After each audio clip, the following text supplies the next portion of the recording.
Salut les amis, j'espère que vous allez bien. Voilà, aujourd'hui j'aimerais partager avec vous sur le thème Jésus, la source d'eau vive. J'aimerais commencer ce partage par une question.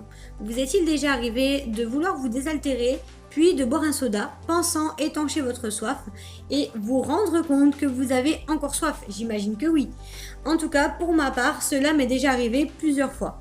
Mais pourquoi est-ce que ça m'est arrivé? Eh bien, tout simplement parce que je ne me suis pas dirigée vers la bonne boisson. Je me suis dirigée vers quelque chose de plus sucré, pensant me désaltérer. Alors, on va dire que ça a été le cas pendant un petit temps, mais à nouveau, j'avais soif. Et grosso modo, on peut dire que je ne me suis pas dirigée vers la bonne source. Car si je m'étais dirigée vers la bonne source, je n'aurais plus eu soif. Alors, pourquoi est-ce que je vous parle de tout ça? Eh bien, tout simplement parce que la base de toute chose, c'est la source dans laquelle tu vas puiser. Et la parole de Dieu nous en parle à plusieurs reprises. On va prendre deux passages relevant cela. Le premier se trouve dans Jean au chapitre 7 et au verset 37 qui nous dit: Le dernier jour, le grand jour de la fête, Jésus debout s'écria: Si quelqu'un a soif, qu'il vienne à moi et qu'il boive.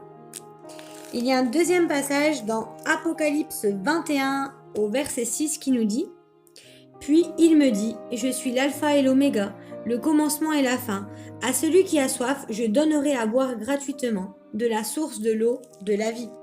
Donc dans ces deux passages, le Seigneur nous dit clairement qu'il est la source d'eau vive.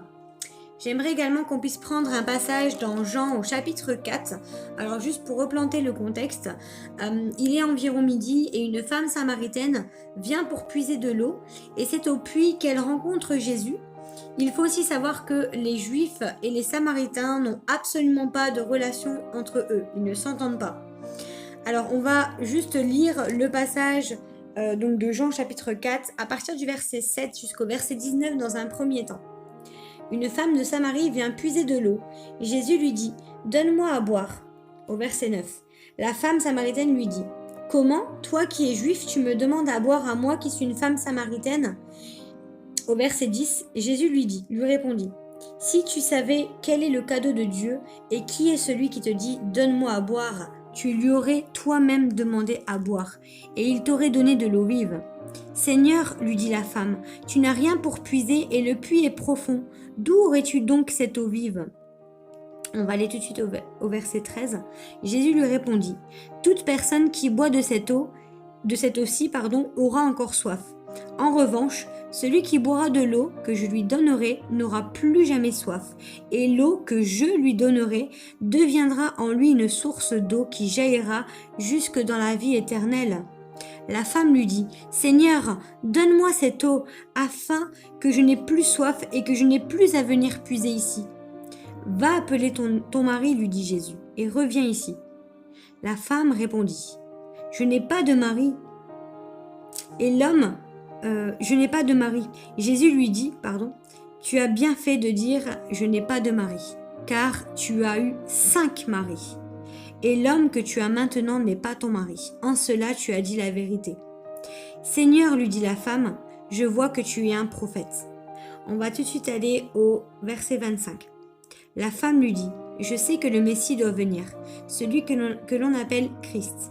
Quand il sera venu, il nous annoncera tout. Jésus lui dit: Je le suis, moi qui te parle. On va aller au verset 28.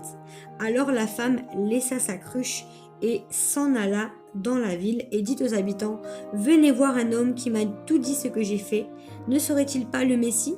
Ils sortirent de la ville et vinrent vers lui.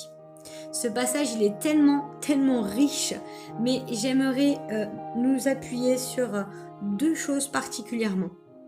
La première est que la femme vient pour puiser de l'eau. Elle vient au puits. Et c'est justement au puits qu'elle rencontre Jésus, qui est la source d'eau vive. Et après l'avoir rencontré, elle a eu la révélation de qui il était.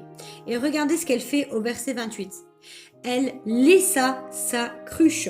Donc autrement dit, symboliquement, elle n'avait plus besoin de venir puiser, car elle est allée vers la source d'eau vive éternelle qui est Jésus. Et la deuxième chose, c'est que cette femme avait 5 maris. Alors peut-être cherchait-elle à combler un vide dans son cœur, ce qui est possible, en recherchant absolument ce qu'un homme ne pouvait lui donner éternellement. Donc on comprend par là que ces 5 fois, elle s'est dirigée vers la mauvaise source. Mais en rencontrant Jésus, qui est la source éternelle, son cœur fut rempli et comblé, non pas temporairement, mais éternellement. Alors mon frère, ma soeur, ou toi qui regarde cette vidéo, je ne sais pas s'il y a un domaine dans ta vie où tu cherches à combler ton cœur.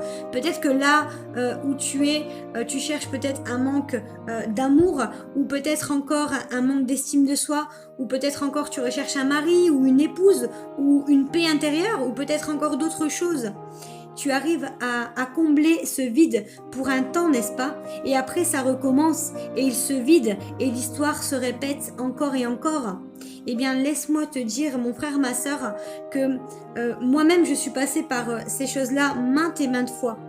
Et laisse-moi te dire que c'est la source vers laquelle tu t'es dirigé jusqu'à aujourd'hui qui n'est pas la bonne. Le Seigneur te parle aujourd'hui, il parle à ton cœur et il te dit de venir à lui qui est la bonne source, à lui qui est la source d'eau vive, à lui qui est éternel, qui n'est pas quelque chose de temporaire. Tourne-toi vers Jésus et ton cœur sera comblé. Tourne-toi vers Jésus et tu n'auras plus jamais soif. J'espère en tout cas que cette vidéo t'aura encouragé et fortifié, toi qui regardes, et je vous dis à très bientôt, soyez bénis en Jésus-Christ.